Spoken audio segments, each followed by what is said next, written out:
ইউসুফ আলাইহিস সালাতু ওয়াস সালাম প্রথম যিনি কুয়ায় থেকে উদ্ধার হয়ে ফিলিস্তিন থেকে বিক্রি হয়ে গেলেন মিশরে।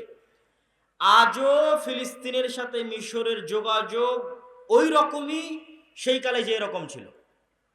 ইব্রাহিম আলাইহিস সালাতু ওয়াস সালাম তার স্ত্রী সারাকে নিয়ে বিপদে পড়েছিলেন, সেটাও মিশর যেতে, ফিলিস্তিন থেকে মিশর যেতে বিপদে পড়েছিলেন। ইউসুফ আলাইহিস সালাতু ওয়াস সালাম কুয়ায় পড়েছিলেন জেরুজালেমের, ফিলিস্তিনের, উদ্ধার হয়ে বিক্রি হয়ে গেলেন বাজারে মিশরের। আজও গাজা বা পশ্চিম তীর বা ফিলিস্তিনের মুসলমানদের সাথে মিশরের যোগাযোগ ওই রকমই যা সেই কালে ছিল। ৫,০০০ বছর, কত হাজার বছর আল্লাহ সুবহানাহু ওয়া তাআলা ভালো জানে। ইউসুফ আলাইহিস সালাতু ওয়াস সালাম মিশরে গিয়ে লম্বা ঘটনা আপনারা জানেন। জেলখানা থেকে বের হয়ে অর্থমন্ত্রীর দায়িত্ব নিলেন, বাপ এবং ভাইদেরকে ডেকে পাঠালেন। বৃদ্ধ বয়সে ইয়াকুব আলাইহিস সালাতু ওয়াস সালাম ৭০ জনের বংশ নিয়ে, ওনার ১২ জন সন্তান ছিল, তার একজন ইউসুফ, তথা ইউসুফ বাদে ১১ জন, ১১ ভাই। ওই যে ইউসুফ আলাইহিস সালাম স্বপ্নে দেখেছিলেন যে আমি স্বপ্নে দেখছি যে আহাদা আশারা কাউকাবা, যে আমাকে ১১টা তারকা সিজদা করছে, ওই ১১টা ওনার ভাই, ১১ জন। তো ১১ সন্তানের সন্তান সন্ততি সহ ৭০ জনের বিশাল পরিবার নিয়ে ইয়াকুব আলাইহিস সালাম গেলেন মিশরে। তখন থেকে নিয়ে তার বংশধরেরা মিশরে প্রায় ৪০০ বছর পর্যন্ত তারা মিশরে ছিল। প্রথম ১৫০ বছর ভালোই ছিল, কেননা ইউসুফ আলাইহিস সালাম নিজে ছিলেন মন্ত্রী, তার যারা ক্ষমতায় ছিল তাদের সাথে সুসম্পর্ক থাকায় দিনকাল ভালোই যাচ্ছিল। যারা ক্ষমতায় ছিল তারা ক্ষমতা হারিয়ে যখন ফেরাউন ক্ষমতা দখল করলো, তখন আগের ক্ষমতার যারা দোসর ছিল তথা ইয়াকুব আলাইহিস সালামের ১২ সন্তানের বংশধরেরা তারা পড়ে গেল বিপদে। তাদের উপর চলল অত্যাচারের স্টিম রোলার, যার বর্ণনা আল্লাহ কোরআনে দিয়েছে। ইয়াসুমুনাকুম সুআল আযাব ইউযাববিহুনা আবনাআকুম ওয়া ইস্তাহয়ুনা নিসাআকুম। কি রকম ভয়ঙ্কর শাস্তি, যে পুরুষ সন্তানকে জবাই করে দেয়, মেয়ে সন্তানকে বাঁচিয়ে রাখে। এই ভয়ঙ্কর আযাব, এই ভয়ঙ্কর শাস্তি, ভয়ঙ্কর বিপদ তাদের উপর চলে আসলো। এই বিপদে তারা কত বছর ছিল আল্লাহ সুবহানাহু ওয়া তাআলা ভালো জানে। এই বিপদ থেকে তাদেরকে উদ্ধার করার জন্য আল্লাহ নবী পাঠালেন ইয়াকুবের বংশে, তার সন্তানদের বংশে মুসা আলাইহিস সালাম। মুসা আলাইহিস সালামের লম্বা ঘটনা, আমার টার্গেট হচ্ছে জেরুজালেম, মসজিদে আকসা, তাই লম্বা ঘটনায় যাচ্ছি না, শুধু ইতিহাসের ধারা বিবরণী আপনাকে দিয়ে যাচ্ছে। মুসা আলাইহিস সালাতু ওয়াস সালামের লম্বা ঘটনা শেষে যখন তিনি পালিয়ে যাচ্ছেন, ফেরাউনের সাথে যা কিছু ঘটলো, তারপরে যখন তিনি বানু ইসরাইলদের নিয়ে পালিয়ে যাচ্ছেন,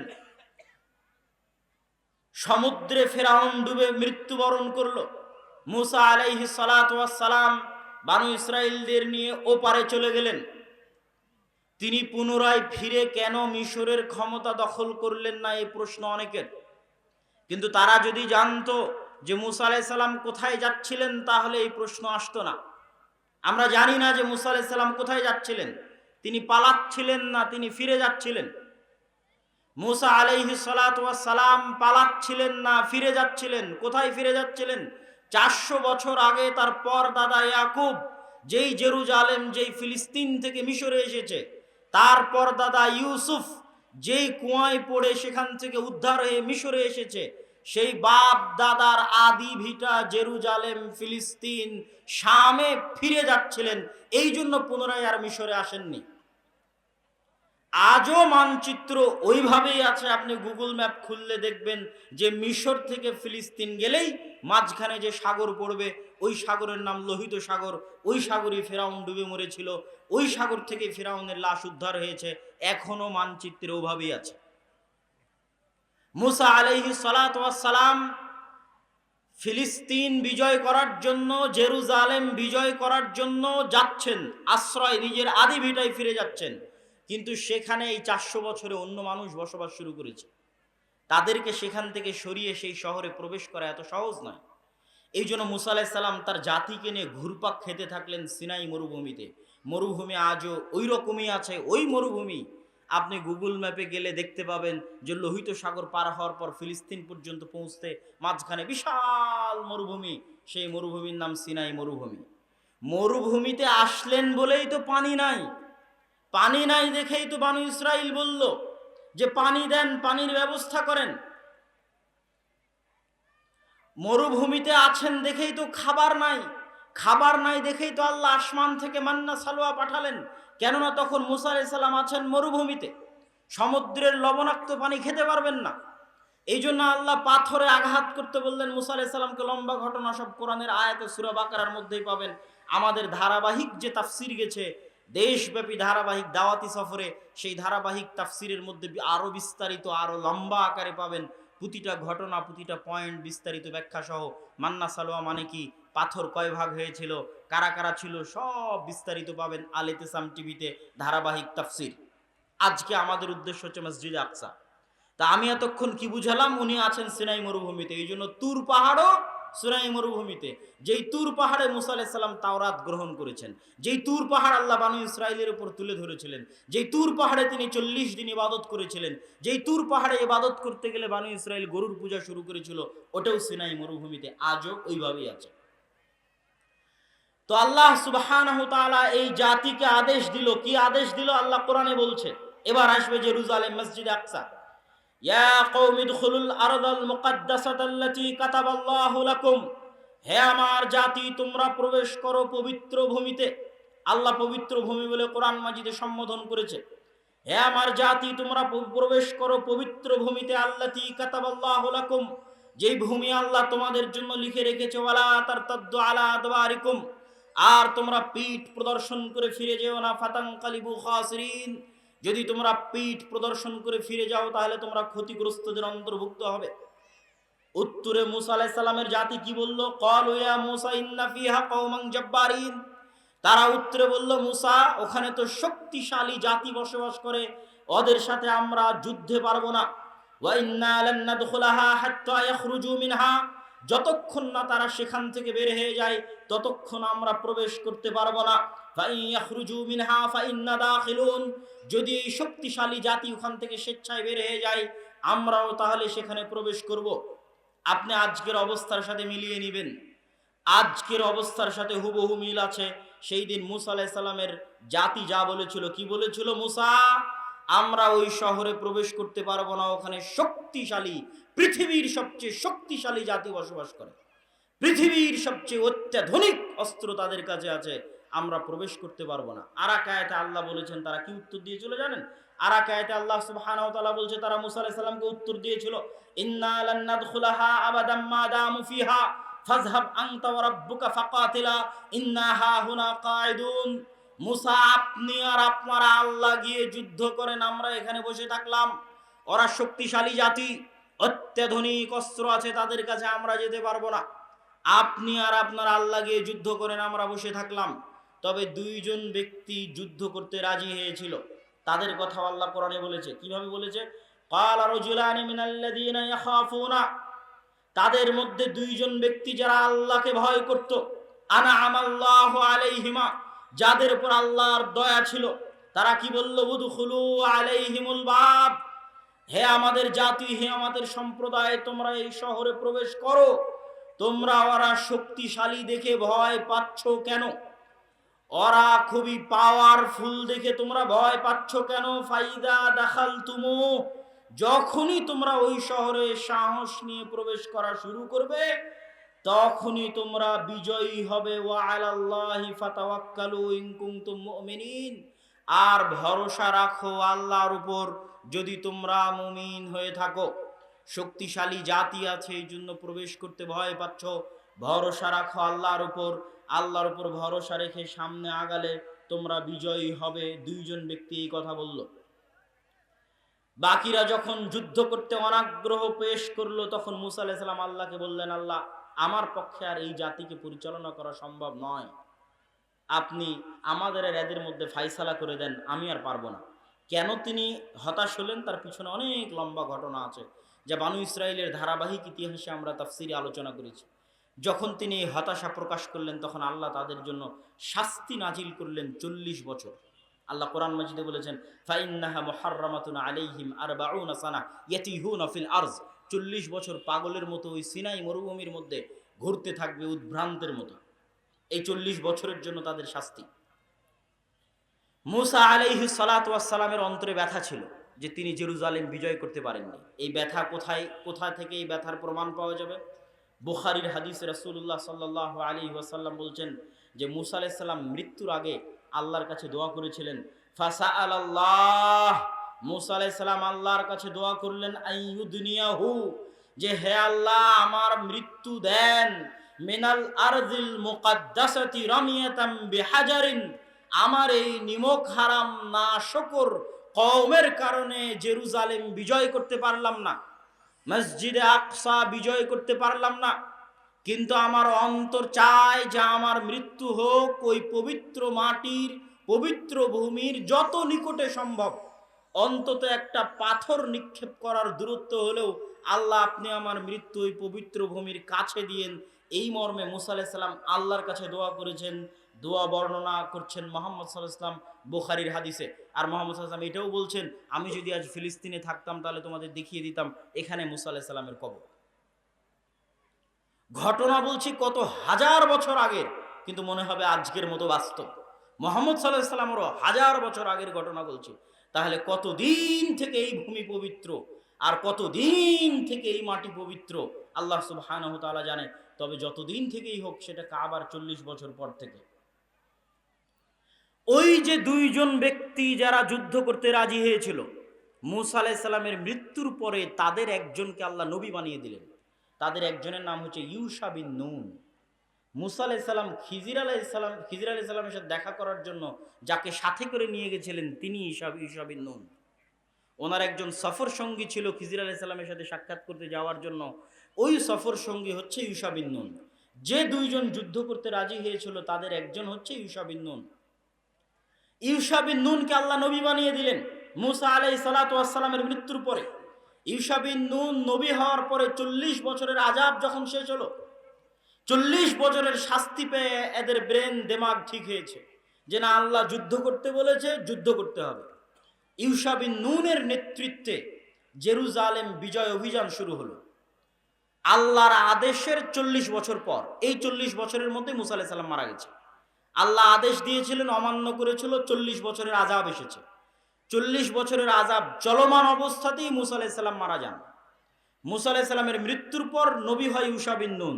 ইউশা বিন নুন নবী হওয়ার পরে 40 বছরের আযাব শেষ হলে বানু ইসরাইলদের নিয়ে তিনি জেরুজালেম বিজয় অভিযান পরিচালনা করেন। যুদ্ধ চলতেছে, তুমুল যুদ্ধ। যুদ্ধ চলতে চলতে যুদ্ধ যখন বিজয়ের মুহূর্ত, তখন শুক্রবার বিকেল। এই জন্য শুক্রবারের দিন যে আল্লাহ একটা সময় দোয়া কবুল করেন, তার কিছু কিছু মত আছে যে শুক্রবার বিকেলে আল্লাহ দোয়া কবুল করেন ওই একটা সময়। কেন? সেই ঘটনা বলতেছি। যুদ্ধ চলতে চলতে শুক্রবার বিকেল, শনিবারের দিন পবিত্র দিন, তাদের ধর্ম অনুযায়ী মুসা আলাইহিস সালাতু ওয়াস সালামের দিন অনুযায়ী পবিত্র দিন হচ্ছে শনিবার। আর ইসলামে দিন শুরু হয় সূর্য ডোবার পরেই। যেমন রমাজানে আপনারা সিয়াম না রেখে আগের রাতে তারাবি পড়েন, কেননা রমাজান শুরু হয়ে গেছে। তো দিন শুরু হয় আগের দিনের সূর্য ডোবার পর থেকে। তাহলে আজ শুক্রবারের সূর্য ডুবলেই শনিবার শুরু, আর শনিবার শুরু হলেই যুদ্ধ বন্ধ, দিন অনুযায়ী নিষিদ্ধ। ওই দিন অনুযায়ী শনিবারের দিন যুদ্ধ বিগ্রহ নিষিদ্ধ। তাহলে যখন যুদ্ধ বিজয়ের সময় তখন যদি যুদ্ধ থামিয়ে দেওয়া হয়, ওই গতি আবার রবিবারের দিন আসবে কিনা, না পরাজিত হয়ে ফিরে যেতে হবে, তার তো কোনো গ্যারেন্টি নাই। এই জন্য শুক্রবারের দিন বিকেল বেলা যখন যুদ্ধ জয় জয়, কিন্তু যুদ্ধ বন্ধ করতে হবে, কেননা মাগরিব হলে তৎকালীন দিন অনুযায়ী যুদ্ধ নিষিদ্ধ। তখন ইউশা বিন নুন আল্লাহ সুবহানাহু ওয়া তাআলার কাছে দোয়া করলেন। দোয়া করছেন আর বলছেন, এই সূর্য ইন্নাকা মা'মুরা, হে আসমানের সূর্য তুমি হচ্ছ আদিষ্ট, ওয়া আনা মা'মুরুন, আর আমি আল্লাহর নবী ইউশা বিন নুন, আমিও আল্লাহর আদেশে আদিষ্ট। হে সূর্য তোমাকে লক্ষ্য করে বলছি, আল্লাহ সুবহানাহু তাআলার নিকটে দোয়া করে বলছি, আল্লাহুম্মা হবিসহা আলাইনা, হে আল্লাহ আপনি আজকে জেরুজালেম মসজিদে আকসা বিজয় সম্পূর্ণ করতে দেওয়ার জন্য এই সূর্যকে থামিয়ে দিন। ইউশা বিন নুন আল্লাহ সুবহানাহু ওয়া তাআলার কাছে দোয়া করলেন, আল্লাহ আজকে জেরুজালেম মসজিদে আকসা বিজয় করার জন্য আপনি সূর্যকে থামিয়ে দিন। রাসূলুল্লাহ সাল্লাল্লাহু আলাইহি ওয়াসাল্লাম বলছেন, আগের হাদিসটা বুখারীর হাদিস আর পরের হাদিসটা সহিহ মুসনাদে আহমদের হাদিস। রাসূলুল্লাহ সাল্লাল্লাহু আলাইহি ওয়াসাল্লাম বলছেন, ইন্নাশ শামসা লাম তুহবাস আলা বাশারিন ইল্লা লিউশা। পৃথিবী সৃষ্টি হওয়ার পর থেকে নিয়ে আল্লাহ কোনোদিন সূর্যকে থামিয়ে দেননি, মাত্র একজনের জন্য আল্লাহ সুবহানাহু ওয়া তাআলা সূর্যকে থামিয়ে দিয়েছিলেন। ইউশা বিন নুনের জন্য আল্লাহ সূর্যকে থামিয়ে দিয়েছিলেন, যাতে তারা মসজিদে আকসা বিজয় করতে পারে। হাদিস মুসনাদে আহমদ, সানাদ সহি। আর আগের হাদিস যেটা বললাম যে ইউশা বিন নুন আল্লাহর কাছে দোয়া করেছিল, সেটা বুখারীর হাদিস। পৃথিবীর ইতিহাসে প্রথমবারের মতো আল্লাহ সুবহানাহু ওয়া তাআলা সূর্যকে থামিয়ে দিলেন, শুধু জেরুজালেম মসজিদে আকসা বিজয় সম্পূর্ণ হবে। এই জন্য বুঝাচ্ছিলাম জেরুজালেমের গুরুত্ব কি, মসজিদে আকসার গুরুত্ব কি। দাও কত হাজার বছর আগের ইতিহাস আল্লাহ সুবহানাহু ওয়া তাআলা ভালো জানে, কিন্তু কোরআনে আল্লাহ সুবহানাহু ওয়া তাআলা বলেছে, হাদিসে আল্লাহর নবী বলেছে, এগুলো সবই আল্লাহর নবীর আগের ইতিহাস শোনাচ্ছিলাম। সম্মানিত উপস্থিতি, ইউশা বিন নুনের মাধ্যমে জেরুজালেম মসজিদে আকসা বিজয় হওয়ার পর প্রতি জাতির পদস্খলন আছে। পদস্খলন হতে হতে হতে হতে এক সময় পদস্খলিত হয়, আর এক বাদশাহ এসে তাদেরকে বিতাড়িত করে দেয়। সেই জায়গা থেকে তারা বিতাড়িত হয়ে যায়। লম্বা ঘটনা, আমি শুধু পবিত্র কোরআন থেকে এবং ইসলাম থেকে এই জায়গার গুরুত্ব বুঝাচ্ছি। এবার দ্বিতীয়বার ওই জায়গা থেকে বিতাড়িত হওয়ার পরে, এটাও ইউশা বিন নুনের 150-200 বছর পর হতে পারে। এবার দ্বিতীয়বার ওই জায়গা বিজয় হবে। কার হাতে বিজয় হবে? দাউদ আলাইহিস সালাতু ওয়াস সালাম। যেখানে পবিত্র কোরআনে আপনারা ইতিহাস পাবেন যে তলুত আর জালুতের ইতিহাস। জালুতকে ইংরেজিতে বলা হয় জুলিয়েট। তখন যে নবী ছিল সেই নবীর নাম কোরআনে উল্লেখ করা নাই, কিন্তু তাওরাত, জাবুর, ইনজিলে ওই নবীর নাম, নবীর ঘটনা কোরআনে আছে। নবীর কথা পবিত্র কোরআনে আল্লাহ সুবহানাহু ওয়া তাআলা বলেছে। প্রায় একটা আয়াত এই বর্ণনায় আল্লাহ সুবহানাহু ওয়া তাআলা দিয়েছে, কিন্তু নবীর নাম তাওরাত, জাবুর, ইনজিলে আছে শামুয়েল। ওই নবী নির্ধারণ করলেন তালুতকে তাদের নেতা হিসেবে। আর এই যুদ্ধে আল্লাহ সুবহানাহু ওয়া তাআলা পরীক্ষা হিসেবে আদেশ জারি করলেন যে জেরুজালেম বিজয় করতে যেতে সামনে নদী পড়বে, এই নদী সাঁতরে পার হতে হবে। এই নদীর পানি যদি কেউ পান করে নেয় তাহলে তারা যুদ্ধে অংশগ্রহণ করতে পারবে না। নদীর পানি পান না করে ওপারে যেতে হবে। মুফাসসিরিনে কেরাম বলছেন, আল্লাহ কোরআনে বলছে যে অল্প সংখ্যক মানুষ এই পরীক্ষায় পাশ করেছিল। সর্বোচ্চ 150, 200, 300 জন হতে পারে যারা শুধুমাত্র আল্লাহর পরীক্ষায় পাশ করে যুদ্ধে অংশগ্রহণ করতে গেছিল। এই 150, 200, 300 জন মানুষ যখন নদী পার হয়ে যুদ্ধে অংশগ্রহণ করতে গেল, তখন তারা কি বলল জানেন? বাদশাহ জুলিয়েটের বিশাল বাহিনী দেখে তারা বলল, লা তাকাতা লানাল ইয়াউমা বিজালুত ওয়া জুনুদি। কোরআনের আয়াত পড়ছে। তারা বলল, এত বিশাল সেনাবাহিনীর সাথে, এত শক্তিশালী জাতির সাথে 150, 200, 300 মানুষ কি করবে? আল্লাহ কোরআনে পাল্টা উত্তর দিয়ে বলছেন, কালাল্লাযীনা ইয়াযুন্নুনা আন্নাহুম মুলাকুল্লাহ। যারা জানতো যে তারা আল্লাহর সাক্ষাৎ করবে, যারা জানতো যে তারা মারা গেলে আল্লাহর সাথে দেখা হবে, তারা কি বলল জানো? তারা বলল, কাম মিন ফিআতিন কালিলাতিন গালাবাত ফিআতান কাসীরাতান বিইজনিল্লাহ। কত শত দুর্বল দল আছে যাদেরকে আল্লাহ বিজয়ী করে দিয়েছে শক্তিশালী দলের উপর, পাওয়ারফুল দলের উপর। আল্লাহু মা'আস সাবিরিন। আর আল্লাহ আছেন ধৈর্যশীলদের সাথে, যারা ধৈর্যের সাথে, ঈমানের সাথে, আল্লাহ ভরসার সাথে সামনে এগিয়ে যাবে। তারা অল্প সংখ্যক হলেও আল্লাহ তাদেরকে বিজয়ী করে দিবেন। তাহলে এই ঘটনা, দ্বিতীয় ঘটনা জেরুজালেম বিজয় করার, আল মসজিদ আল আকসা বিজয় করার, এই ঘটনায় বাদশাহ জুলিয়েটকে নিজে হাতে হত্যা করেছিল দাউদ আলাইহিস সালাম। তারপরে আল্লাহ সুবহানাহু ওয়া তাআলা দাউদ আলাইহিস সালামকে নবী বানিয়ে দিলেন। আর দাউদ আলাইহিস সালাম তার বিশাল সাম্রাজ্যের কেন্দ্র স্থাপন করলেন জেরুজালেমে, মসজিদে আকসায়। এবং দ্বিতীয়বার মসজিদে আকসা নির্মাণ করলেন সুলাইমান আলাইহিস সালাম। এই গেল মোটামুটি আল্লাহর নবীর পূর্বে মসজিদে আকসার গুরুত্ব বোঝানোর জন্য সংক্ষিপ্ত ইতিহাস। আরও গুরুত্ব বোঝানোর জন্য দুই একটা সংক্ষিপ্ত কথা বলে যাই। মারিয়াম আলাইহিস সালাতু ওয়াস সালাম, ওয়াইদ ক্বালাত ইমরাতু ইমরান রাব্বি ইন্নী নাযারতু লাকা মা ফি বাতনি মুহাররারান ফাতাকাব্বাল মিন্নি। মারিয়াম আলাইহিস সালাতু ওয়াস সালামকে তার মা ওয়াকফ করেছিলেন। উনি যেই মসজিদের খেদমত করতেন সেটাও মসজিদে আকসা। ঈসা আলাইহিস সালাতু ওয়াস সালাম যেই শহরে জন্মগ্রহণ করেছিলেন সেটাও জেরুজালেম। এই জন্যই এই লম্বা ঘটনা বলার, ইয়াহইয়া আলাইহিস সালাতু ওয়াস সালাম, জাকারিয়া আলাইহিস সালাতু ওয়াস সালাম সব জেরুজালেমে। এই লম্বা ঘটনা বলার পিছনে উদ্দেশ্য, সারমর্ম বাক্য যদি একটা সারমর্ম বাক্য বলি, তাহলে আজকের বিশ্ব যারা শাসন করছে, আজকের বিশ্বের ইহুদি হোক, খ্রিস্টান হোক, পাশ্চাত্যে যারা আছে, যেই হোক, তারা যদি সারা পৃথিবী দখল করে নেয় আর যদি জেরুজালেম তাদের হাতে না থাকে, তাহলে তাদের কাছে গোটা পৃথিবী নাই, এটা তারা মনে করবে। ঠিক মুহাম্মদ সাল্লাল্লাহু আলাইহি ওয়াসাল্লামের উম্মতে মুহাম্মাদি যদি সারা পৃথিবী দখল করে নেয় কিন্তু মসজিদে আকসা তাদের কাছে না থাকে, তাহলে সকল দিনের উপর ইসলামের প্রাধান্য, ইসলামের বিজয় প্রতিষ্ঠিত হবে না। তার কারণ হচ্ছে এই যে পাস্ট, যে ধারাবাহিক ইতিহাস বলে আসলাম, কেননা পৃথিবীতে যত দিন আছে, যত দিনের অনুসারী আছে, সকল দিনের অনুসারী মানুষের কাছে এটাই হচ্ছে সবচেয়ে পবিত্র স্থান। যত দিন আছে, ইহুদি, খ্রিস্টান, মুসলমান, আর এটাকে কেন্দ্র করেই পৃথিবীর শেষ সময়গুলোতে যত বড় বড় যুদ্ধ হবে, সব যুদ্ধ হবে শামে, সব যুদ্ধ হবে এই মাটিতে, এই ভূমিতে। যে রাসূল সাল্লাল্লাহু আলাইহি ওয়াসাল্লামের কিয়ামতের পূর্ব মুহূর্তের যে হাদিসগুলো আছে, সেই হাদিসগুলো থেকে স্পষ্টভাবে বোঝা যায়। সুতরাং সকল ধারা বিবরণীতে এই কথা স্পষ্ট যে মসজিদে আকসা এবং জেরুজালেমের গুরুত্ব সীমাহীন এবং অপরিসীম। এবার আমরা আসি মুহাম্মদ সাল্লাল্লাহু আলাইহি ওয়াসাল্লামের জীবনীতে। মুহাম্মদ সাল্লাল্লাহু আলাইহি ওয়াসাল্লামের জীবনীতে 3টে থেকে 4টে ঘটনা আছে, যেই ঘটনাগুলো জেরুজালেমের সাথে যুক্ত, মসজিদে আকসার সাথে যুক্ত। এক, গলিবাতির রোম। পবিত্র কোরআনে আল্লাহ সুবহানাহু ওয়া তাআলা বললেন রোমরা বিজয় হবে। এই আয়াত অবতীর্ণ হওয়াতে আবু বকর, ওমর, উসমান তারা খুশি হলেন। কেন খুশি হলেন?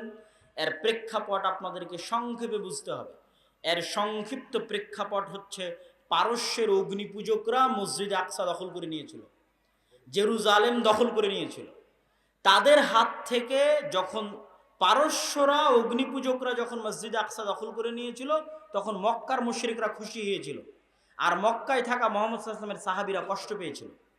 আবার যখন রোমানরা, বাইজেন্টাইন রোমান সাম্রাজ্য, ইস্তাম্বুল, কনস্টান্টিনোপল, কুস্তুনতুনিয়া থেকে তারা এসে আবার যখন মসজিদে আকসা তাদের দখলে নিয়ে নিল, তারা হলো খ্রিস্টান, তখন মক্কায় থাকা মুসলমানরা হয়ে গেল খুশি।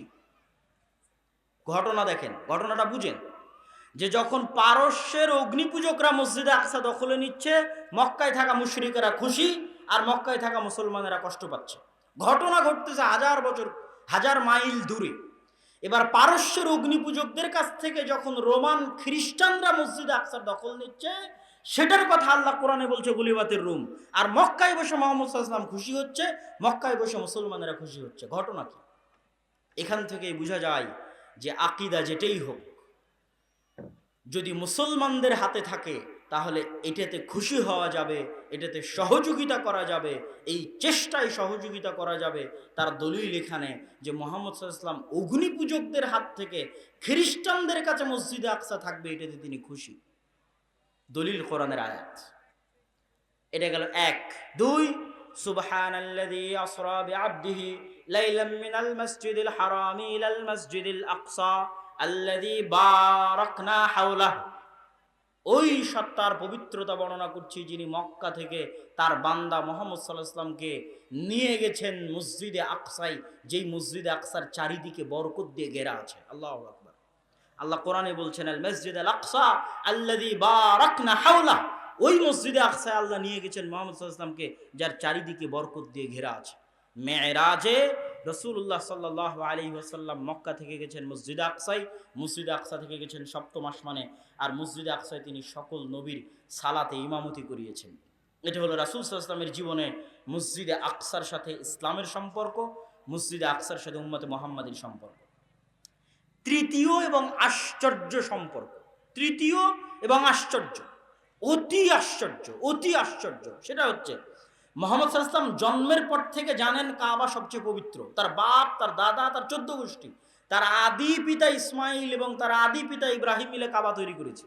তার দাদা কাবার রক্ষক, তিনি জন্মের পর থেকে জানেন কাবা সবচেয়ে পবিত্র। সেই কাবার পাশে দাঁড়িয়ে আল্লাহ তাকে সালাত আদায় করতে বলছেন মসজিদে আকসা মুখী হয়ে। কাবার পাশে দাঁড়িয়ে আল্লাহ মুহাম্মদ সাল্লাল্লাহু আলাইহি ওয়াসাল্লামকে বলছেন আপনি সালাত আদায় করেন মসজিদে আকসা মুখী হয়ে। অথচ তখন মোহাম্মদ সাল্লাল্লাহু আলাইহি ওয়াসাল্লাম মক্কায়, তখন মোহাম্মদ সাল্লাল্লাহু আলাইহি ওয়াসাল্লাম কাবার পাশে। আর জন্মের পর থেকে তিনি জানেন যে এই কাবা সবচেয়ে পবিত্র, আমার বাপ দাদা এই কাবার রক্ষণাবেক্ষণ করেছে, আমার আদি পিতা ইব্রাহিম আর ইসমাইল মিলে এই কাবা তৈরি করেছে। তারপরেও আল্লাহ তাকে আদেশ দিচ্ছেন আপনি সালাত আদায় করেন মসজিদে আকসামুখী হয়ে, কাবাকে পাশে রেখে। 17 মাস কাবাকে পাশে রেখেই, 17 মাসের কিছু মাস হবে, কেননা এর মধ্যে আল্লাহর নবী হিজরত করেছেন, আর বাকি কিছু মাস মদিনায় গিয়ে প্রথম যে মসজিদ নির্মিত হয়েছে সেটাও মসজিদে আকসামুখী হয়ে নির্মিত হয়েছে। আমার ছোট্ট চিন্তা আমি এটাই বুঝি যে এটার পিছনে আল্লাহ সুবহানাহু ওয়া তাআলার এটাই হিকমা ছিল, আল্লাহ সুবহানাহু ওয়া তাআলার এটাই হিকমা ছিল যে মুহাম্মদ সাল্লাল্লাহু আলাইহি ওয়াসাল্লামকে মেরাজ করালেন মসজিদে আকসা হয়ে, কাবার পাশে রেখে মুহাম্মদ সাল্লাল্লাহু আলাইহি ওয়াসাল্লামকে সালাত আদায় করাচ্ছেন মসজিদে আকসামুখী হয়ে। এটার পিছনে হিকমা এটাই যে এই মসজিদে আকসা মুসলমানদের, এই মসজিদে আকসা উম্মতে মুহাম্মাদির, এবং তাদেরকে এটা একদিন বিজয় করতে হবে এবং নিজেদের অধীনে নিতে হবে, তবেই ইসলামের পরিপূর্ণ বিজয় হবে। এ কথাই সত্য, এবং এটা রাসূল সাল্লাল্লাহু আলাইহি ওয়াসাল্লামের জীবনী থেকে বোঝা যায়। সম্মানিত উপস্থিতি, আমি ঘটনা আরেকটু আগের দিকে নিয়ে গিয়ে আমার ঘটনা দ্রুত অতি সংক্ষিপ্ত সময়ের মধ্যে শেষ করে দিয়ে আমাদের আজকের বক্তব্যের শেষ অংশে আপনাদের সাথে জরুরি কিছু কথা আছে, সেই কথার দিকে এগিয়ে যাব ইনশাআল্লাহ। মুহাম্মদ সাল্লাল্লাহু আলাইহি ওয়াসাল্লামের জীবদ্দশায় মসজিদে আকসা বিজয় করার জন্য কি কোনো যুদ্ধ হয়েছিল? জেরুজালেম বিজয় করার জন্য কি কোনো যুদ্ধ হয়েছিল? এই সম্পর্কে অনেকেই হয়তো জানেন না, বা অনেকেই হয়তো চিন্তা ভাবনা করেন না, বা বুঝেন না, বা হয়তো বুঝার চেষ্টা করেন না। জি হ্যাঁ, হয়েছিল। রাসূলুল্লাহ সাল্লাল্লাহু আলাইহি ওয়াসাল্লামের যুগের দুইটা যুদ্ধকে আমরা বলতে পারি যে এই দুইটা যুদ্ধ জেরুজালেম বিজয় করার জন্যই ছিল, এই দুইটা যুদ্ধ ফিলিস্তিন বিজয় করার জন্যই ছিল। এক মুতার যুদ্ধ আর এক তাবুকের যুদ্ধ। কেন বললাম? মুতার যুদ্ধের আজকের ম্যাপ যদি আপনি ওপেন করেন, তাহলে মুতার যুদ্ধ থেকে আজকের জেরুজালেম মাত্র 100 কিলোমিটার দূরে। আপনি এখন গুগল ম্যাপে গিয়ে দেখবেন যে মুতার যুদ্ধ কোথায় হয়েছিল। খালিদ বিন ওয়ালিদের নেতৃত্বে যেই যুদ্ধে মুহাম্মদ সাল্লাল্লাহু আলাইহি ওয়াসাল্লাম খালিদ বিন ওয়ালিদকে সাইফুম মিন সুয়ুফিল্লাহ, আল্লাহর তরবারি উপাধি দিয়েছিলেন, সেই যুদ্ধ থেকে জেরুজালেমের দূরত্ব মাত্র 100 কিলোমিটার। আর এই দুটো যুদ্ধই রাসূল সাল্লাল্লাহু আলাইহি ওয়াসাল্লাম লড়ার আদেশ দিয়েছিলেন রোমানদের বিরুদ্ধে। আর তৎকালীন আরবের সীমানায় রোমানদের সবচেয়ে বড় হেডকোয়ার্টার ছিল জেরুজালেম। তো রোমানদের বিরুদ্ধে যুদ্ধ মানেই জেরুজালেম বিজয়ের জন্য যুদ্ধ, কেন ওটা তো তার সেন্টার, ওটা তার হেডকোয়ার্টার, যেটা তারা পারস্যদের কাছ থেকে বিজয় করেছে। এবং এখানে আরো একটা ঘটনা আপনাদেরকে স্মরণ করিয়ে দিতে চাই যে আল্লাহর নবীর জীবনীতে চতুর্থ যে ঘটনা মসজিদে আকসার সাথে সম্পৃক্ত, সে ঘটনা খুবই প্রসিদ্ধ, কিন্তু এইভাবে আপনাকে কেউ কানেক্ট করে দিবে না, আমি জাস্ট কানেক্ট ধরিয়ে দিচ্ছি। সহিহ বুখারীর প্রথম দিকে ওহীর অধ্যায়ের আলোচনায় লম্বা হাদিস, বলতেও মজা লাগবে, শুনতেও ভালো লাগবে, কিন্তু আমাদের সংক্ষিপ্ত সময় থাকার কারণে আমরা বলছি না। যে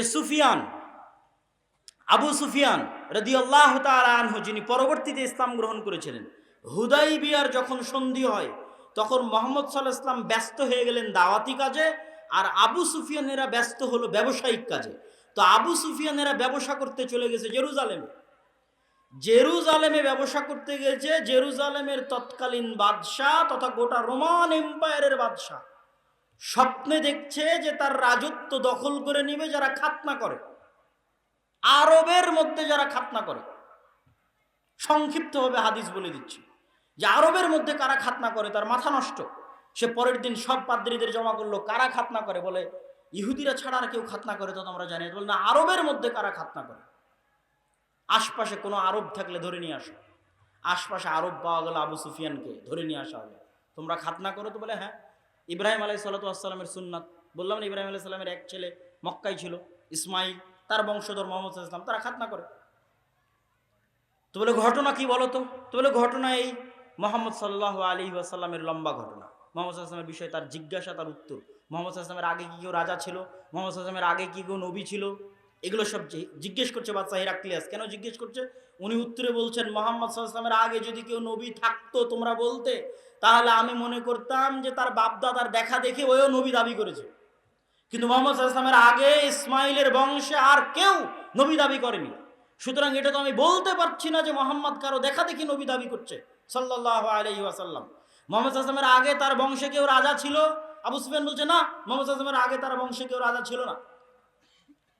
হিরাক্লিয়াস বলছে, যদি তুমি বলতে যে মোহাম্মদ আজমের আগে তার বংশে কেউ রাজা ছিল, তাহলে বলতাম বাপদাদার রাজত্ব ফিরে পাওয়ার জন্য নবী দাবি করেছে।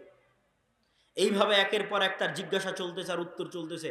জিজ্ঞাসা উত্তর চলতে চলতে হিরাক্লিয়াস বসে আছে কোথায়? জেরুজালেমে। বসে আছে কোথায়? মসজিদে আকসার পাশে। বসে আছে কোথায়? ফিলিস্তিনে। ওখানে বসে সে বলছে, তোমার কথা যদি সত্য হয়ে থাকে, তাহলে আজ আমি যেই মাটিতে বসে আছি, এই মাটিও একদিন ওই নবীর অধীনে চলে যাবে। বলেন আল্লাহু আকবার। এটাও রাসূল সাল্লাল্লাহু আলাইহি ওয়াসাল্লামের জীবদ্দশায় মসজিদে আকসার সাথে মুহাম্মদ সাল্লাল্লাহু আলাইহি ওয়াসাল্লামের সম্পর্ক, যে মসজিদে আকসা তখন যে শাসন করছে, যেই রোমান বাদশা শাসন করছে, সে বলছে যে এই মাটি তোমার কথা যদি সত্য হয়ে থাকে, তাহলে যিনি নবী দাবি করেছে মক্কায়, তার অধীনে একদিন চলে যাবে। সম্মানিত উপস্থিতি, রাসূল সাল্লাল্লাহু আলাইহি ওয়াসাল্লামের জীবদ্দশায় দুইটা যুদ্ধ ছিল জেরুজালেম বিজয় করার জন্য, এক মুতা আর এক তাবুক। এটা এইভাবে আপনাকে কেউ বলে দিবে না, কিন্তু আমি কোন প্রেক্ষাপট থেকে বললাম সেটাও আপনাদের কাছে স্পষ্ট করে দিলাম যে এটার পিছনের প্রেক্ষাপট কি। মুতা এবং তাবুকের যুদ্ধের পর রাসূল সাল্লাল্লাহু আলাইহি ওয়াসাল্লামের মৃত্যুর পর যখন আবু বকর রাদিয়াল্লাহু তাআলা আনহু খেলাফতের দায়িত্ব গ্রহণ করলেন, খেলাফতের দায়িত্ব গ্রহণ করে উম্মতে মুহাম্মাদির মধ্যে যারা যাকাত অস্বীকার করলো, উম্মতে মুহাম্মাদির মধ্যে নতুন নবুয়তের দাবিদার করলো, তাদের বিরুদ্ধে বিশাল যুদ্ধ তিনি পরিচালনা করলেন, শক্তিশালী ভয়ঙ্কর যুদ্ধ। সেই যুদ্ধ থেকে ফিরি হয়েই তিনি এবার নির্দেশ দিলেন, তোমরা জেরুজালেম বিজয় করো, মসজিদে আকসা বিজয় করো। আবু বকর রাদিয়াল্লাহু তাআলা আনহু, আবু বকর রাদিয়াল্লাহু তাআলা তার জীবদ্দশায় সম্ভব হয়নি।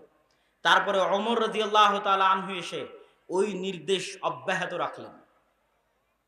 কিন্তু ওমর রাদিয়াল্লাহু তাআলা আনহু এসে একটা বিধান পরিবর্তন করলেন। খালিদ বিন ওয়ালিদকে প্রধান সেনাপতির পদ থেকে সরিয়ে আবু উবাইদা ইবনুল জাররাহকে প্রধান সেনাপতির পদে দায়িত্ব দিয়ে দিলেন। আবু উবাইদা ইবনুল জাররাহ একদিকে যুদ্ধ করছে, খালিদ বিন ওয়ালিদ আর একদিকে যুদ্ধ করছে। যুদ্ধ চলতে চলতে চলতে চলতে একটা পর্যায়ে রোমানদের সাথে সবচেয়ে বড় যুদ্ধ, রোমানদের বিরুদ্ধে ইসলামের ইতিহাসে যেই যুদ্ধের অল্প কিছুদিন পরেই মুসলমানেরা জেরুজালেম বিজয় করতে পেরেছে, সেটা হচ্ছে ইয়ারমুকের যুদ্ধ। ইয়ারমুকের যুদ্ধে অসংখ্য শত শত সাহাবী মৃত্যুবরণ করেছিলেন। 3 লক্ষ রোমান সেনার বিরুদ্ধে সেই দিন যুদ্ধ হয়েছিল, ইয়ারমুকের যুদ্ধ। ইয়ারমুকের যুদ্ধের দিন যদিও স্ট্যান্ডিং পোস্টে প্রধান সেনাপতি আছে আবু উবাইদা ইবনুল জাররাহ, কিন্তু আবু উবাইদা ইবনুল জাররাহ রোমানদের 3 লক্ষ বিশাল সেনাবাহিনীর সামনে মাত্র 12,000 সৈন্য নিয়ে যুদ্ধ করতে সাহস করছিলেন না। তিনি পাল্টা চিঠি লিখে পাঠালেন ওমর রাদিয়াল্লাহু তাআলা আনহু বরাবর, আমিরুল মুমিনিন, খলিফাতুল মুসলিমিন, যদি আপনি সাহায্য না পাঠান আর যদি আমরা যুদ্ধে পরাজিত হই, মুসলমানেরা যদি পৃষ্ঠ প্রদর্শন করে, তাহলে এটা কুফরি হবে, নিজের দিন থেকে ফিরে যাওয়া হবে। অতএব আপনি অনুগ্রহ করে দয়া করে মদিনা থেকে সাহায্য স্বরূপ সেনাবাহিনী পাঠান। ওমর রাদিয়াল্লাহু তাআলা আনহু সেনাবাহিনী না পাঠিয়ে পাল্টা চিঠিতে লিখে পাঠালেন। ওমর রাদিয়াল্লাহু তাআলা আনহু লিখে পাঠালেন, ফালা তুহাওবিলান্নাকা কাসরাতুহুম ওয়ালা তুওয়াহিশান্নাকা কিল্লাতাল মুসলিমিন ফাইন্নাল্লাহা মাআকুম ওয়া লাইসা কালিলাম মিনাল্লাযীনা কানাল্লাহু মাআহুম। ওমর রাদিয়াল্লাহু তাআলা পাল্টা একজন সৈন্য না পাঠিয়ে শুধু চিঠির উল্টা পিঠে লিখে পাঠালেন, তোমাদেরকে যেন রোমানদের সংখ্যাধিক্য ভীতি না দেয়, আর মুসলমানদের অল্প সংখ্যা যেন তোমাদেরকে চিন্তাগ্রস্ত না করে। জেনে রাখো, আল্লাহ যার সাথে আছে তারাই সংখ্যাধিক্য, আর আল্লাহ যার সাথে নাই তারা সংখ্যাধিক্য নয়। বলেন আল্লাহু আকবার। ইয়ারমুকের যুদ্ধে মুসলমানদের বিজয় হলো, যদিও স্ট্যান্ডিং তখন প্রধান সেনাপতি আবু উবাইদা ইবনুল জাররাহ। কিন্তু খালিদ ইবনুল ওয়ালিদের সাথে পরামর্শ করলেন যে আমিরুল মুমিনিন তো সাহায্য পাঠালো না, কি করা যায়? খালিদ বিন ওয়ালিদ বলছে, আপনাকে একটা কথা বলবো, শুনবেন? তো বলে, হ্যাঁ বলেন, শুনবো। বলে, আজকের জন্য আমাকে দায়িত্ব দেন, এই যুদ্ধ পরিচালনার আজকের একদিনের জন্য দায়িত্ব আপনি আমাকে দেন। যদিও আপনি প্রধান সেনাপতি, কিন্তু আজকে যুদ্ধ পরিচালনার দায়িত্ব আমার। আবু উবাইদা ইবনুল জাররাহ বললেন, ঠিক আছে, আজকের যুদ্ধ আপনি পরিচালনা করবেন। খালিদ বিন ওয়ালিদ নিজে প্রধান সেনাপতির দায়িত্ব নিয়ে টানা 6 দিন যুদ্ধ হয়েছিল ইয়ারমুকের যুদ্ধের পরে মুসলমানেরা একের পর এক, আজকের যে গাজার নাম শুনছেন, এই গাজা বিজয় হলো, হাইফা বিজয় হলো, আশেপাশের যত শহর আছে সব শহর বিজয় করে মুসলমানেরা ধীরে ধীরে একদম জেরুজালেম মসজিদে আকসার চারিদিকে একত্রিত হয়ে গেল। মসজিদে আকসার চারিদিকে যখন একত্রিত হলো মুসলমানেরা, তখন সাহাবী ছিল 4000। কত হাজার? 4000 সাহাবী ছিল সেই দিন। কিন্তু যেহেতু মুসলমানেরা কখনোই মসজিদে আকসার চুল পরিমাণ ক্ষতি হোক, এই জন্য পাল্টা ভিতরে ঢুকে সেখানে রক্ত প্রবাহিত হোক, দুইবার মুসলমানেরা মসজিদে আকসা বিজয় করেছে। একবার ওমর রাদিয়াল্লাহু তাআলার আমলে, একবার সালাহুদ্দিন আইয়ুবীর আমলে। একবারও এক ফোঁটা রক্ত প্রবাহিত হয়নি জেরুজালেমে, এক ফোঁটাও না, একবারও না। এই জন্য মুসলমানেরা শহরের ভিতরে প্রবেশ করলো না। তারা বারবার প্রধান পাদ্রী বরাবর দূত পাঠাতে থাকলো, চাবি সমর্পণ করেন, আত্মসমর্পণ করেন। তো লম্বা ঘটনা সংক্ষিপ্ত করে বক্তব্য শেষের দিকে চলে যাব। পাদ্রী বের হয়ে এসে দেখে তোমাদের প্রধান সেনাপতিকে, তো বলে আবু উবাইদা ইবনুল জাররাহ। উনি ওনার তাওরাত, জাবুর, ইনজিল যা কিতাবাদি ছিল তা খুলে দেখে, না, এনার হাতে তো জেরুজালেম বিজয় হবে না। তখন আবু উবাইদা ইবনুল জাররাহের সাথে উনি পার্সোনালি কথা বললেন। পার্সোনালি কথা বলতে গিয়ে জানতে পারলেন আমিরুল মুমিনিন খলিফাতুল মুসলিমিন ওমর ইবনুল খাত্তাব আছেন মদিনায়। তার পূর্ণ বিবরণী শুনে উনি বললেন, হ্যাঁ, ইনি সেই ব্যক্তি যার হাতে জেরুজালেম বিজয় হবে। আপনি তাহলে তাকে ডেকে পাঠান, আমি তার হাতেই চাবি সমর্পণ করব। তখন আবু উবাইদা ইবনুল জাররাহ চিঠি লিখে পাঠালেন ওমর ইবনুল খাত্তাবের নিকটে যে আপনি আসলে জেরুজালেমের চাবি আপনার হাতে সমর্পণ করা হবে। ওমর ইবনুল খাত্তাব পাল্টা চিঠি লিখলেন, আনা আতি, আমি আসতেছি। আর ওই যে বিশাল ঐতিহাসিক ঘটনা আপনারা জানেন যে ওমর রাদিয়াল্লাহু তাআলা আনহু একজন রাখাল নিয়ে, একজন গোলাম নিয়ে সমগ্র রাস্তা অতিক্রম করলেন। কখনো তিনি উটের পিঠে, আর কখনো রাখাল উটের পিঠে। এই রাস্তাটা ছিল সেই রাস্তা যেটা তিনি মদিনা থেকে ফিলিস্তিন গেছিলেন, যেটা তিনি মদিনা থেকে মসজিদে আকসা গেছিলেন।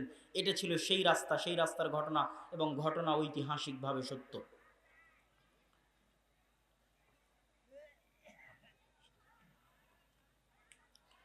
সম্মানিত উপস্থিতি, ওমর রাদিয়াল্লাহু তাআলা আনহু যখন মসজিদে আকসার গেটের নিকটে গেলেন, জেরুজালেম শহরের নিকটে গেলেন, তখন আবু উবাইদা ইবনুল জাররাহ হন্তদন্ত হয়ে ছুটে আসতেছে ওমর রাদিয়াল্লাহু তাআলা আনহুর কাছে। কেন?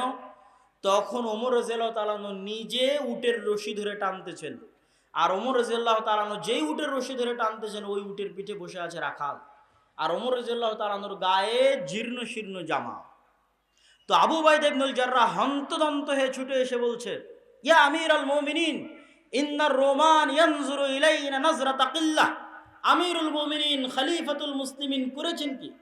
4000 সাহাবী আজ এই জেরুজালেম মসজিদে আকসা ঘিরে রেখেছে। মসজিদে আকসা বিজয় হবে, ভিতরে শত শত পাদ্রী অপেক্ষা করছে। আজকে আমিরুল মুমিনিন আসবে, খলিফাতুল মুসলিমিন আসবে, আর সে অবস্থায় আপনি রশি ধরে টানছেন, রাখালকে, গোলামকে বসিয়ে রেখেছেন উটের পিঠে, গায়ে জীর্ণ শীর্ণ কাপড়। এই অবস্থায় তো রোমানরা আমাদের নিয়ে হাসি ঠাট্টা করবে। এই বাক্য আবু উবাইদা ইবনুল জাররাহ প্রধান সেনাপতির। ওমর রাদিয়াল্লাহু তাআলা উত্তরে বলছেন, কুন্না কওমান আদিল্লাহ। আরে বলো কি আবু উবাইদা ইবনুল জাররাহ, আল্লাহর নবী যখন নবী হয় তার আগে আমাদের চিনত কে? আমরা ছিলাম মক্কার কোন জাহিলি অন্ধকার যুগের মরুভূমির রাখাল। কুন্না কওমান আদিল্লাহ, না আমাদের ছিল কোনো নাম, না কোনো পরিচয়, না কোনো পদ, না কোনো পদবি, না কোনো মান, না কোনো সম্মান, না কোনো শক্তি, না কোনো সামর্থ্য। বলো কি আবু উবাইদা ইবনুল জাররাহ, আল্লাহর নবীর আসার আগে আমরা কোথায় ছিলাম? আর আজ আল্লাহর নবীর উপর ঈমান আনার পরে মাত্র 23 থেকে 30 বছরের ব্যবধানে মরুভূমির রাখালকে উঠিয়ে আজ আল্লাহ সুবহানাহু ওয়া তাআলা মরুভূমি থেকে উঠিয়ে, জঙ্গল থেকে উঠিয়ে, অন্ধকার যুগ থেকে উঠে, যে মক্কার নাম গন্ধ পর্যন্ত পৃথিবীতে ছিল না, কেউ জানতো না, কেউ চিনতো না, সেই মরুভূমি থেকে উঠিয়ে আমি ওমর ইবনুল খাত্তাব আজ মসজিদে আকসা বিজয় করতে আসছি। কোন মসজিদে আকসা, কোন জেরুজালেম, যার বিশাল লম্বা ইতিহাস আপনাদেরকে দেখালাম। কোথায় ইব্রাহিম আলাইহিস সালাম, কোথায় লূত আলাইহিস সালাম, কোথায় ইসহাক আর ইয়াকুব, কোথায় মুসা আলাইহিস সালাম এই জেরুজালেম বিজয় করতে চেয়ে পারলেন না, সিনাই মরুভূমিতে মারা গেলেন। কোথায় ইউশা বিন নুন, যেই জেরুজালেম বিজয় করার জন্য আল্লাহ সূর্য থামিয়ে দিলেন। কোথায় দাউদ আর সুলাইমান আলাইহিস সালাতু ওয়াস সালাম, যারা এই জেরুজালেম বিজয় করলেন এবং এখানে তাদের পৃথিবীর সবচেয়ে শক্তিশালী সাম্রাজ্যের, যে নবীদেরকে আল্লাহ সবচেয়ে শক্তিশালী সাম্রাজ্য দিয়েছিল, সেই সাম্রাজ্যের রাজধানী স্থাপন করেছিলেন এই শহরে। কোথায় তারা? কোথায় মারিয়াম আলাইহিস সালাতু ওয়াস সালাম, যিনি এই মসজিদের খাদেম ছিলেন? কোথায় ঈসা আলাইহিস সালাতু ওয়াস সালাম, যিনি এই শহরে জন্মগ্রহণ করেছেন? পৃথিবীর আর যত ধর্ম আছে সব ধর্মের মানুষের পবিত্র জায়গা মসজিদ আকসা। আজ রোমান সাম্রাজ্যের কাছ থেকে মসজিদ আকসা ওমর ইবনুল খাত্তাব বিজয় করছে, মানে কি? মানে গোটা পৃথিবী বিজয় করে নিচ্ছে, মানে গোটা খ্রিস্টানদের কাছে সকল কিছু হারিয়ে ফেলছে, পৃথিবীর ইহুদিরা সকল কিছু হারিয়ে ফেলছে, পৃথিবীর খ্রিস্টানেরা সকল কিছু হারিয়ে ফেলছে। আর আমি ওমর ইবনুল খাত্তাব ছিলাম কোথায়? আল্লাহর নবীর আসার আগে ছিলাম কোথায়? আর আজ আছি কোথায়? এটা কি কাপড় দিয়ে? এটা কি আমি উটের রশি ধরে টানছি এটা দিয়ে? আর আমার রাখাল উটের পিঠে বসে আছে এটা দিয়ে? আযযানাল্লাহু বিল ইসলাম ওয়া বিল কিতাব। আল্লাহ আমাদের কাজকে এই সম্মান দিয়েছে, এই ইজ্জত দিয়েছে, এই ক্ষমতা দিয়েছে, এই শক্তি দিয়েছে ইসলামের কারণে, কোরআনের কারণে। বলেন আল্লাহু আকবার। আজকে মুসলমানেরা বিজয় করতে পারে না কেন ভাই? মুসলমানেরা মাজলুম কেন? মুসলমানদের মধ্যে ইসলাম নাই, মুসলমানদের মধ্যে কোরআন নাই। শক্তি দিয়ে, সামর্থ্য দিয়ে জেরুজালেম কোনোদিন বিজয় হয়নি। ইউশা বিন নুন শক্তি সামর্থ্য দিয়ে জেরুজালেম বিজয় করেনি, ঈমান দিয়ে, আমল দিয়ে, তাওয়াক্কুল দিয়ে বিজয় করেছে। আল্লাহ সূর্য থামিয়ে দিয়েছে। দাউদ আলাইহিস সালাতু ওয়াস সালাম শক্তি সামর্থ্য দিয়ে জেরুজালেম বিজয় করেনি, মাত্র 300 জন, মাত্র 300 জন নিয়ে তিনি জেরুজালেম বিজয় করেছেন। তালুত এবং দাউদ আলাইহিস সালাতু ওয়াস সালাম জালুতের বিরুদ্ধে। কিসের ভিত্তিতে? আল্লাহর দয়া, আল্লাহর রহমত, ঈমান, আমল, আকীদার ভিত্তিতে, তাকওয়া এবং পরহেজগারিতার ভিত্তিতে। ওমর রাদিয়াল্লাহু তাআলা আনহু জেরুজালেম বিজয় করেছে কিসের ভিত্তিতে? ওমর রাদিয়াল্লাহু বলে দিচ্ছে যে আমি কিসের ভিত্তিতে জেরুজালেম বিজয় করছি।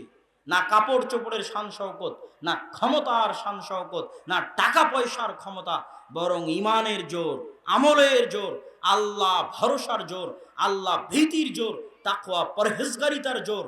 আর ওই তাকওয়া পরহেজগারিতা, ওই আল্লাহ ভীতি, ওই আল্লাহ ভরসা, ওই আমল, ওই আকীদা যতদিন পর্যন্ত মুসলমানদের মধ্যে না আসবে, ততদিন পর্যন্ত মুসলমানেরা যতই চেষ্টা করুক তারা জেরুজালেম, মসজিদে আকসা বিজয় করতে পারবে না।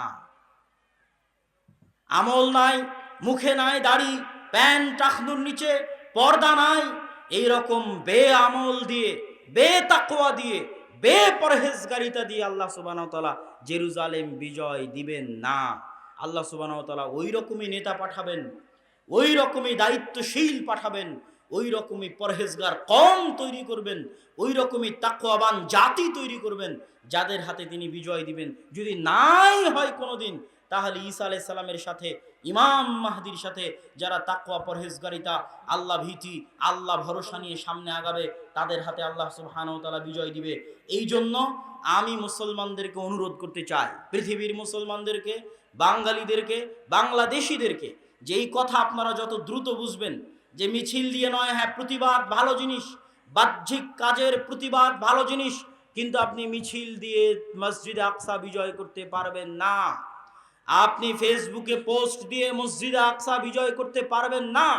মসজিদে আকসা বিজয় করতে হলে ওই ঈমান লাগবে, ওই আমল লাগবে, ওই তাকওয়া লাগবে, ওই পরহেজগারিতা লাগবে, যেই তাকওয়া, যেই পরহেজগারিতা আল্লাহ ওমরকে দিয়েছিলেন, যেই তাকওয়া, যেই পরহেজগারিতা আল্লাহ দাউদকে দিয়েছিলেন, যেই তাকওয়া, যেই পরহেজগারিতা আল্লাহ সুবহানাহু ওয়া তাআলা সালাহুদ্দিন আইয়ুবীকে দিয়েছিলেন, যেই তাকওয়া, যেই পরহেজগারিতা আল্লাহ ইউশা বিন নুনকে দিয়েছিলেন, ওই তাকওয়া, ওই পরহেজগারিতা যেই দিন আসবে, বা ওই তাকওয়া পরহেজগারিতা আসার চেষ্টা যেই দিন আমরা করব, হুবহু তাদের মতো হতে না পারলেও চেষ্টা যেই দিন করব, সেই দিন বিজয় আসবে। সম্মানিত উপস্থিতি, আমি আমার বক্তব্যের শেষের দিকে এসে আপনাদের উদ্দেশ্যে জরুরি দুটো কথা। আজকের এই অনুষ্ঠান আমি মনে করি ইতিহাসের পাতায় ঐতিহাসিকভাবে লিখে রাখার মতো অনুষ্ঠান। কেন? আমি যখন থেকে প্রোগ্রাম করছি 2020 সাল থেকে, 2020 সালের জানুয়ারি থেকে, তথা 3 বছর, এই 3 বছরের অভিজ্ঞতায় আমি দেখেছি আমার শ্রদ্ধেয় পিতা আব্দুর রাজ্জাক বিন ইউসুফের প্রোগ্রামের পিছনে লক্ষ্য উদ্দেশ্য থাকে দাওয়াতি কাজ। দাওয়াতি কাজ লক্ষ্য উদ্দেশ্য থাকে দেখেই তিনি কোনোদিন মানুষের কাছে হাদিয়া এবং পাথেয় মর্মে চুক্তি করেননি। কিন্তু যারা তাদেরকে প্রোগ্রামের জন্য নিয়ে যায়, তাদের সকলের উদ্দেশ্য সব সময় দাওয়াতি কাজ থাকে না। এটা আমার 3 বছরের অভিজ্ঞতা। বরং আমাদের দেশে চলমান প্রোগ্রামগুলোর দুটো লক্ষ্য উদ্দেশ্য। কমিটি কিছু আদায় করবে, বক্তা কিছু হাদিয়া পাবে, এই মর্মে একদিনের সম্পর্কের ভিত্তিতে প্রোগ্রাম হয়। কয় দিনের সম্পর্কের ভিত্তিতে বলেন তো? একদিনের সম্পর্কের ভিত্তিতে, এক রাতের সম্পর্কের ভিত্তিতে প্রোগ্রাম হয়। কিন্তু আমি দেখলাম যে আমার শ্রদ্ধেয় পিতার নিয়ত দাওয়াতি কাজ, এই নিয়তে তার কোনো ত্রুটি নাই। তখন ধীরে ধীরে আমি এই সিদ্ধান্তে উপনীত হলাম যে আমাকে ওই রকম একটা পরিবেশ তৈরি করে দিতে হবে, যেই দিন এই প্রোগ্রামগুলো শুধুই আল্লাহর সন্তুষ্টির জন্য হবে, যেই দিন এই প্রোগ্রামগুলো শুধুই দাওয়াতি কাজের জন্য হবে, যেই দিন এই প্রোগ্রামগুলো শুধুই ফি সাবিলিল্লাহ হবে, যেখানে কমিটিরও কোনো স্বার্থ থাকবে না, যেখানে বক্তারও কোনো স্বার্থ থাকবে না, শুধু আল্লাহর সন্তুষ্টির জন্য প্রোগ্রাম আয়োজন করা হবে। এই লক্ষ্য এবং উদ্দেশ্য নিয়েই দাওয়া ইলাল্লাহর যাত্রা। আমাদের প্রথম এবং সবচেয়ে বড় প্রজেক্ট হচ্ছে মক্তব। মসজিদ ভিত্তিক মক্তব পরিচালনার লক্ষ্যে মসজিদ ভিত্তিক দিন শিক্ষা, শুধু মক্তব বলবো না, দিন শিক্ষা। কেননা আমাদের মক্তবের সিলেবাসে শুধু কোরআন শেখানোর ব্যবস্থা নাই, বরং মৌলিক দিন শিক্ষা হিসেবে সিলেবাস তৈরি করা আছে, যেখানে যেমন আকীদা শিখবে, যেখানে যেমন নবীদের জীবনী শিখবে, দোয়া শিখবে, তেমন কোরআনও শিখবে। আমি সারা বাংলাদেশে 4টি জেলায় এখন পর্যন্ত 126টি মসজিদ ফি সাবিলিল্লাহ সফর করেছি, প্রায় 35টি উপজেলায় সফর করেছি, 255-র কাছাকাছি মক্তব উদ্বোধন করেছি। আলহামদুলিল্লাহ, আল্লাহর দয়া, আল্লাহর রহমতে সম্ভব হয়েছে। চেষ্টা, পরিশ্রম, আমাদের কবুলিয়তের মালিক আল্লাহ সুবহানাহু তাআলা। এই দিন শিক্ষার প্রজেক্ট কেন হাতে নেওয়া, তার লম্বা বিস্তারিত বক্তব্য আমি যত জায়গায় সফরে গেছি তত জায়গায় আলোচনা করা আছে, 1 ঘন্টা 1.5 ঘন্টা আলোচনা করা আছে। আজকে যেহেতু আলোচনার বিষয় ভিন্ন, যেহেতু এটা ইসলামী সম্মেলন, আদ-দাওয়া ইসলামী সম্মেলন, সেহেতু এখানে সংক্ষিপ্ত আকারে বলে যাচ্ছি যে আমি আমার অভিজ্ঞতার ভিত্তিতে ভারতের 3 বছর, সৌদি আরবের 5 বছর এবং আমার ইংল্যান্ডের 1 বছরের অভিজ্ঞতার ভিত্তিতে দিয়ে সারা পৃথিবীতে মুসলমানেরা হচ্ছে শিক্ষায়, জ্ঞানে অন্যদের তুলনায় 500 বছর পিছিয়ে। আমি কিছু বক্তব্যে বলেছি, অন্য বক্তব্যে বিস্তারিত আলোচনা করিনি, তবে একদিন করব, যে মুসলমানেরা 2টা কারণে পরাধীন, এক জ্ঞানের কারণে, আর একটা হচ্ছে সুদী অর্থনীতির কারণে। এগুলোর উপর বিস্তারিত আলোচনা কোনোদিন হবে ইনশাল্লাহ, সেই দিন আপনারা দেখবেন, জানবেন, শুনবেন। কিন্তু সংক্ষিপ্ত আকারে আমি দেখেছি মুসলমানেরা শিক্ষায় পিছিয়ে। যারা মধ্যপ্রাচ্যের মুসলমান, তাদের লক্ষ্য উদ্দেশ্য বিনোদন আর পর্যটন। কে দিয়েছে বুদ্ধি যে বিনোদন দিয়ে ইনকাম করতে হবে? শিক্ষায় কোনো ইনভেস্ট নাই, জ্ঞানে কোনো ইনভেস্ট নাই। বিল্ডিং বানাও, পর্যটন শিল্প গড়ে তোলো, সেখানে ইনভেস্ট। আর আমি ইংল্যান্ডে দেখেছি, ইউকেতে দেখেছি, তাদের ইনভেস্ট মানেই শিক্ষা। ইংল্যান্ডে তেলও নাই, ইংল্যান্ডে গ্যাসও নাই। আমেরিকাতে তেলও নাই, আমেরিকাতে গ্যাসও নাই। পৃথিবী শাসন করে কি দিয়ে ভাই?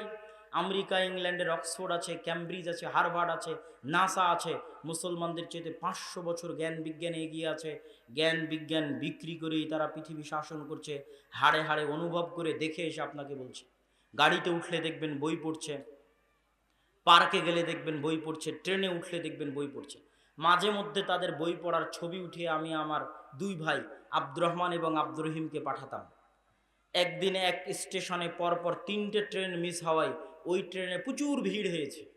ভিড়ের মধ্যে 2 বগির মাঝে যে ফাঁকা জায়গা থাকে, ওই ফাঁকা জায়গায় ভিড়ের মধ্যে দাঁড়িয়ে থেকে 2 জন যুবক বই পড়তেছে। ওটারও ছবি তুলে আমি আব্দুর রহমান আর আব্দুর রহিমকে পাঠিয়েছিলাম যে দেখো এরা কি দিয়ে পৃথিবী শাসন করে। এদের অন্তরে ঈমান নাই, এদের গায়ে কাপড় নাই, কিন্তু তারা বই পড়তে অভ্যস্ত। এই শিক্ষা, এই জ্ঞান দিয়ে তারা পৃথিবী শাসন করছে। আর আমাদের মুসলমানদের অবস্থা, মধ্যপ্রাচ্যের মুসলমানদের অবস্থা তো বললামই। এই জন্য আগেই বক্তব্যে বলে নিলাম যে ভাই, এগুলো করে মুসলমানদের বিজয় হবে না। এটা শিক্ষার দিন, জ্ঞানের দিন। ইমান, আমল, আকিদায় পরিবর্তন না আসলে বিজয় হবে না। আর আমাদের বাংলাদেশের অবস্থা দেখেন, বাংলাদেশের যত বড় বড়, যদি যারা দায়িত্বে আছে তাদের কথা বলেন, টাকা আসলেই রাস্তা তৈরি করতে হবে, ব্রিজ কালভার্ট নির্মাণ করতে হবে, সেতু ফ্লাইওভার নির্মাণ করতে হবে। শিক্ষার জন্য কোনো প্রজেক্ট নাই, জ্ঞানের জন্য কোনো প্রজেক্ট নাই। আর যদি মসজিদ কমিটির কাছে যান, তাহলে মসজিদ কমিটির কাছে টাকা আসলে এসি লাগাতে হবে, ছাদ ঢালাই করতে হবে, টাইলস লাগাতে হবে। শিক্ষার জন্য কোনো বাজেট নাই। ওই মসজিদের কমিটি আপনি আমেরিকানদের করে দেন, ইউরোপিয়ানদের করে দেন, মসজিদের ফান্ডে যদি 10 টাকা থাকে তাহলে 10 টাকার 5 টাকা আমেরিকানরা আগে শিক্ষায় ব্যয় করবে। ভাই, যেই মসজিদ আপনি এসি দিয়ে তৈরি করছেন ওই মসজিদের আশেপাশে তো গাঞ্জাখোর মদখোরে পরিপূর্ণ হয়ে গেছে, মসজিদ স্বর্ণ দিয়ে বানিয়ে কি করবেন? যেখানে মসজিদের আশেপাশে সব গাঞ্জাখোর মদখোর, জুয়া, অনলাইনে জুয়া, মোবাইলে জুয়ায় পরিপূর্ণ হয়ে গেছে, ওই মসজিদ স্বর্ণ দিয়ে বানিয়ে কি করবেন? আপনি ওই মসজিদে 10টা টাকা থাকলে 5টা টাকা শিক্ষায় ব্যয় করেন, মসজিদ না থাকলেও মানুষ খোলা মাঠে সালাত আদায় করবে। মুসলমানদের এই ভয়াবহ অবস্থা দেখেই আমার এই প্রতিজ্ঞা নেওয়া যে মুসলমানদের শিক্ষার জন্য কাজ করতে হবে। নওগাঁ, জয়পুরহাট থেকে যত উত্তরে যাবেন তত মসজিদে মক্তব নাই, যে কয়েকটা মসজিদে মক্তব আছে সেগুলো অবহেলিত প্রতিষ্ঠান। বড় বড় প্রতিষ্ঠান দিয়ে সারা বাংলাদেশে পরিবর্তন আনা সম্ভব নয়। বড় বড় প্রতিষ্ঠান, সেটা যত বড় মাদ্রাসাই হোক, সারা বাংলাদেশের 2% ছেলে মেয়ে ওখানে পড়তে যায়, বাকি 98% মুসলমানের সন্তান। এরা দিন শিখবে কোথায়? এই একদিনের জালসা দিয়ে দিন শেখা সম্ভব? তাহলে এই সন্তানেরা যদি দিন না শিখে, এদেরকে শিক্ষা কে দিচ্ছে জানেন? আপনার সন্তান আপনি জন্ম দিয়েছেন, শিক্ষা দিচ্ছে ইবলিস। আমি দেখে এসেছি, সন্তান জন্ম দিবেন আপনি, সন্তানকে শিখাবে ইবলিস। আমার বহু বক্তব্যে তার উপর বিস্তারিত বলা আছে যে ইউরোপের অবস্থা কি, সেখানে সন্তান আপনি জন্ম দিবেন, শিক্ষা দিবে ইবলিস। আপনার দেশে ওই অবস্থা হতে যাচ্ছে। সন্তান আপনি জন্ম দিচ্ছেন, টাকা দিয়ে মসজিদ বানাচ্ছেন, কিন্তু আপনার সন্তান পড়ছে ব্রাকে, আপনার সন্তান পড়ছে খ্রিস্টান মিশনারির স্কুলে। কেননা শিক্ষার ব্যবস্থা আপনার কাছে নাই। সারা বাংলাদেশে সবচেয়ে শ্রেষ্ঠ স্কুল খ্রিস্টানদের পরিচালিত, আজও এখনো শ্রেষ্ঠ স্কুল তারা পরিচালনা করছে। কেন? তারা জানে শিক্ষা কি জিনিস, শিক্ষার মূল্য কি।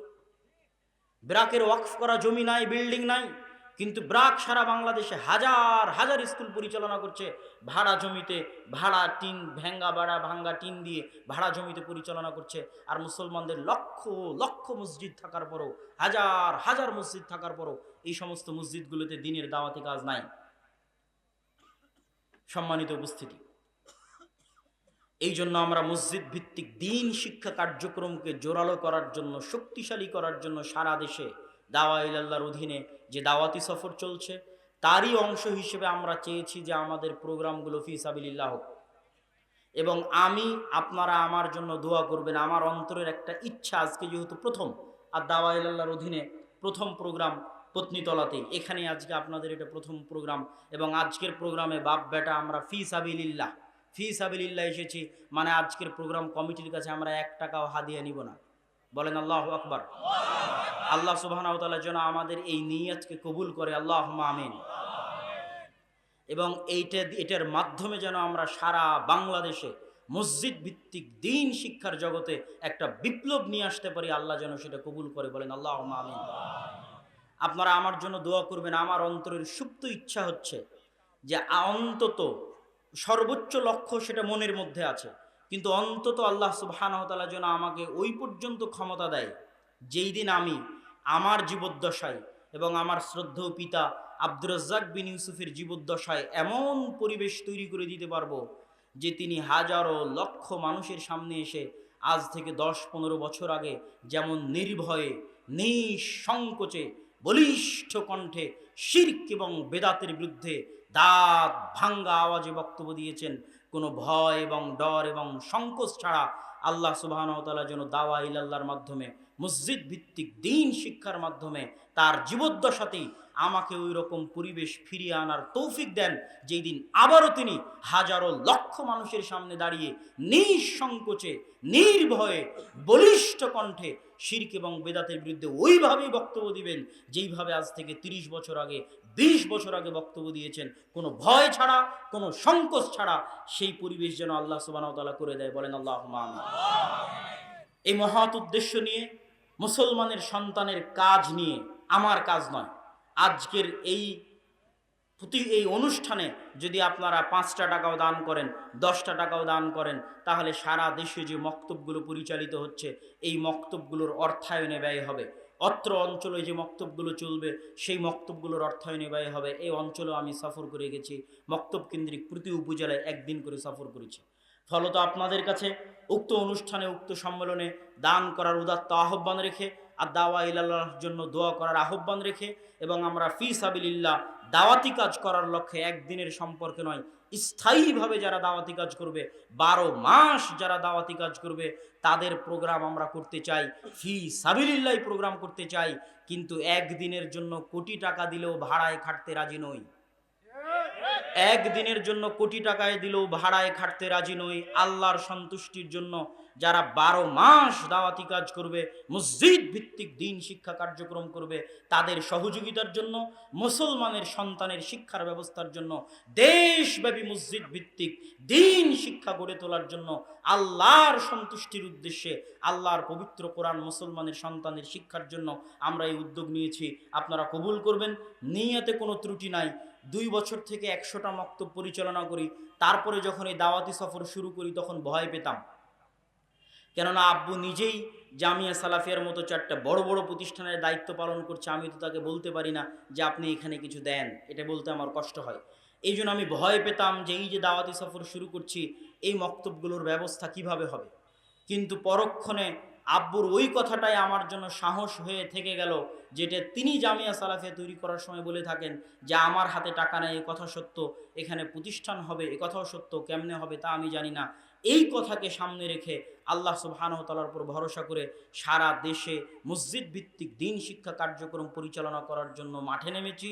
কেমনে এগুলো পরিচালিত হবে, কিভাবে পরিচালিত হবে, কার অর্থায়নে পরিচালিত হবে তা আমি জানি না, তবে এতটুকু বিশ্বাস করি যে এটা হবেই হবে এবং আল্লাহ সুবহানাহু ওয়া তাআলা এটাতে সহযোগিতা করবে। কেননা আমার নিয়তে চুল পরিমাণ ত্রুটি নাই। মুসলমানদের দুঃখ কষ্ট দেখেই, ইংল্যান্ড এবং ইউরোপে মুসলমানদের দুঃখ কষ্ট দেখেই, লিবিয়া থেকে যে সমস্ত নৌকা ছেড়ে যায়, বাতাসে ফোলানো নৌকা, যেই নৌকাগুলোতে সব মুসলমান থাকে 200-300, একদম রোহিঙ্গাদের মতো, শুধু ইউরোপে একটু আশ্রয় নেওয়ার জন্য এই সমস্ত মুসলমানেরা ইউরোপে গিয়ে হয় ট্যাক্সি ড্রাইভার হয়, না হলে হোম কেয়ারের জব করে, না হলে কোনো দোকানদার হয়। এরা সামাজিকভাবে বড় কোনো দায়িত্ব পালন করতে পারে না।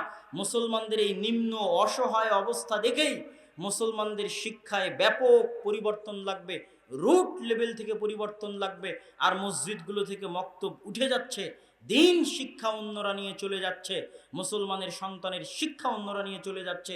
এই কষ্ট থেকেই আল্লাহর সন্তুষ্টির উদ্দেশ্যে আমরা এই উদ্যোগে মাঠে নেমেছি। আল্লাহ সুবহানাহু ওয়া তাআলা যেন এটিকে কবুল করে, আল্লাহুম্মা আমিন। এই দাবি, এই দোয়া আপনাদের কাছে রেখে আপনাদের জন্য একটি বিশেষ অনুরোধ, যে যারা আপনারা দাওয়া ইলাল্লাহর এই মক্তবগুলোতে মাসিক অথবা বাৎসরিক, যে প্রতি মাসে আমি একটি মক্তব পরিচালনা করতে চাই এই মর্মে, অথবা বাৎসরিক যারা সহযোগিতা করতে চান, তারা আমাদের মক্তবের জন্য যে স্টল আছে, সেখানে আমাদের দায়ী, স্টলটা কোথায়? সামনে ওই সাইডে আমাদের দায়ী মুসলিহুদ্দিন বসে আছে। আপনারা যাওয়ার সময় সেখানে দেখা করবেন এবং সেখানে আপনাদের নাম যারা আগ্রহী তারা অবশ্যই লিখে দিয়ে যাবেন। আল্লাহ সুবহানাহু ওয়া তাআলা কবুল করুক। এই বলে আমি আমার সংক্ষিপ্ত বক্তব্য এখানেই শেষ করছি। ওয়া আখিরু দাওয়ানা আনিল হামদুলিল্লাহি রাব্বিল আলামিন। আসসালামু আলাইকুম ওয়া রাহমাতুল্লাহ।